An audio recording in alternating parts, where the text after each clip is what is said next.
All right, we are back live. This is your Bolo Punch Boxing Hour, brought to you by George Rogie Insurance.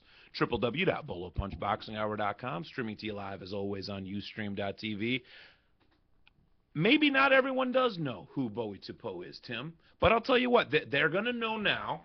And fighting the gentleman that he's fighting, knocking them out in the fashion that he is, and his size. Well, you'll be seeing him in the future, and they'll be like, "Man, I heard him first on Bolo Punch." And you know what? That's not a bad thing, man. That's not a bad thing. You know what? I don't want... Now, yes, I enjoy going on Friday night fights and seeing the fighter that I saw the week before do that. I just want to show you the scope of what Bolo Punch is capable of. And not every week are you going to land Paul Williams. I mean, last week we had Paul Williams. Every week. You know what? When this man's heavyweight champion of the world, we're going to say, man, we had him on... But when some of our listeners hadn't even heard his name yet. And I guarantee we'll have him on again right after he's heavyweight champion, because he's going to remember we interviewed him when he was a nobody. Because I said his name right.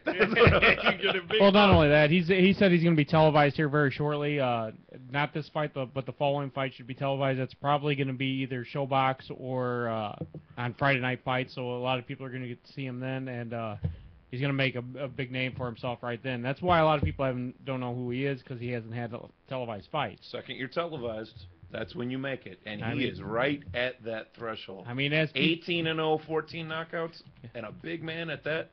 Ask BJ Flores. Nobody knew who he was until he knocked out Dingling, man. And now he's got a weekly gig on Friday Night Fights. Yeah, that's insane. Yeah, I mean, since then, what, has he fought 3 times? Twice maybe. Twice. But he's on Friday Night Fights almost every week. Almost every week. Twice a month, at very least. Twice a month. Oh, my gosh. So what did you think of that, Mo? Was it? It was a pretty good interview. I thought it was nice to know of another rising star that a lot of people don't know of yet. I mean, it's not just like you brought up those names, Povetkin and Areola and Chambers and all those guys. Shigev is not a big man either. No, and he had a title. Yeah. So, I mean... Chris Bird is not a huge man. He held belts forever. Yeah, and was considered in, with the top pound-for-pound guys, even Chris Bird was. So, I mean... when this guy does get televised, you're going to see how thick he is. From his chest to his back is probably like 3 feet, is what it looks like to me. Yeah, I mean, and for him to say that he's not a big man, I mean, he weighs around 260. So, I mean, yeah, but he's not tall. He's not tall. He's 6'3". He's taller than anyone in this damn room, but... Yeah, he's decent size, but he's not 6'6", 6'7", like a lot of the heavyweights are now. A lot of the big heavyweights are. Which means he fits the mold of what I've been talking about for the last several months. That the heavyweight of 5 years from now is going to be Thomas Adamek. Is going to be Steve Cunningham. It's going to be a guy that was a cruiserweight, ruled the world at cruiser, moved on up, and can move against these giants. Yeah, David Hayes kind of fits that David style. Hayes fits it very, very well as well. You're absolutely right. Is his name Omar Bell? I don't know. I can't. Cruiserweight. O'Neal Bell. O'Neal Bell. Pardon me. O'Neal Bell wants to fight heavyweight.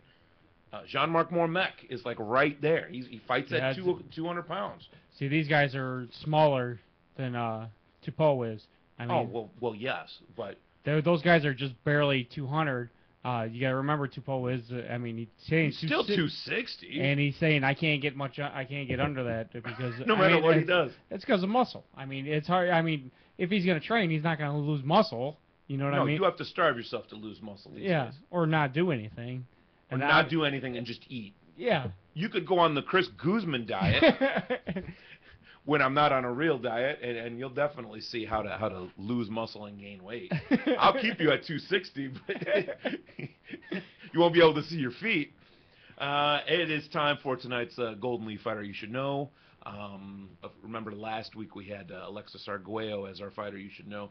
Tonight, one of his main adversaries and the man whose name will be linked with Alexis Arguello for life. Tonight's Golden Leaf Fighter you should know, Aaron the Hawk Pryor.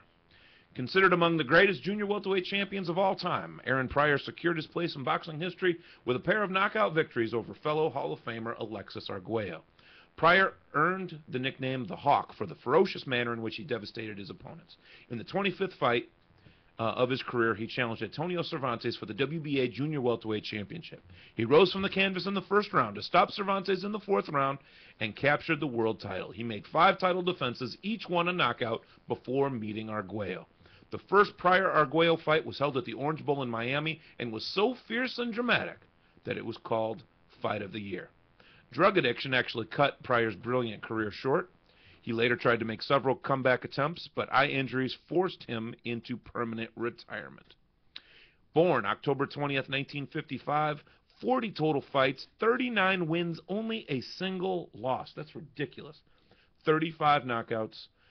Inducted into the International Boxing Hall of Fame of Canastota, New York in the year 1996. Tonight's Golden Leaf fighter, you should know, Aaron the Hawk Pryor. Yeah, I've seen him at the Hall of Fame a couple times. It's a little, I mean, you definitely know he's in the room when he's there. It's a little different than, like, if Hagler's in the room, everybody knows Hagler's in the room, but he's kind of off by himself. Well, you know Hagler's in the room because there's 50 people around him trying to get autograph, and he doesn't want to. Yeah. I mean, Aaron Pryor comes in the room. He comes walking in the room and goes, "What time is it?" Hawk time, Hawk time. And everybody in the room will yell. I mean, Yeah. he kind of draws attention to himself. He's got a little bit of different style. He's got a flair to him that Yeah. is just different. I actually got to, I've met him several times, as you have, as Tim has as well. But what was cool was I went and saw this guy behind me, Layman Brewster, fight Kenny Batchelder, actually, in Cincinnati, which is Aaron the Hawk Pryor's hometown, Cincinnati, Ohio. And he was there, and they put his face up on the Jumbotron. He got a standing ovation from everybody. People love him in Cincinnati. People love him everywhere. But in Cincinnati and in Canastota, he's legendary.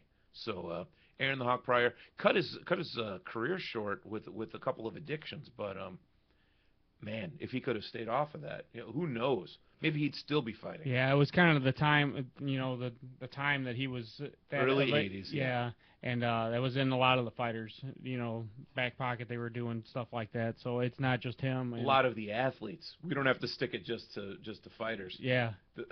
You were talking about MLB earlier. Major League Baseball was full of cocaine. Yep.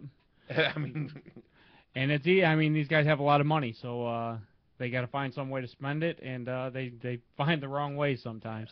It's unfortunate, but we love you, Aaron the Hawk Pryor, and you are possibly taking Arguello's death harder than most people, because your name, like I said, will always be attached to Arguello's name. I actually was present for your wedding, Aaron Pryor. His wedding was on the grounds of the Hall of Fame 6 years ago. So him and his lovely wife tied the knot right there on the grounds during induction weekend. That was just so cool to be part of a Hall of Famer's wedding. Yeah, I didn't hold the ring or anything, but I was standing there. All right, it is time to get out of here. For Timmy the producer Patterson, Nestor Garza Romero, Emil Slaughter Pavinsky Kagabine, I am your host, Chris Guzman, wishing you peace and punches. Special thanks to Bowie Tupo. This has been your Bolo Punch Boxing Hour, brought to you by George Rogie Insurance. www.bolopunchboxinghour.com, streaming to you live as always on Ustream.tv. Save us a ringside seat.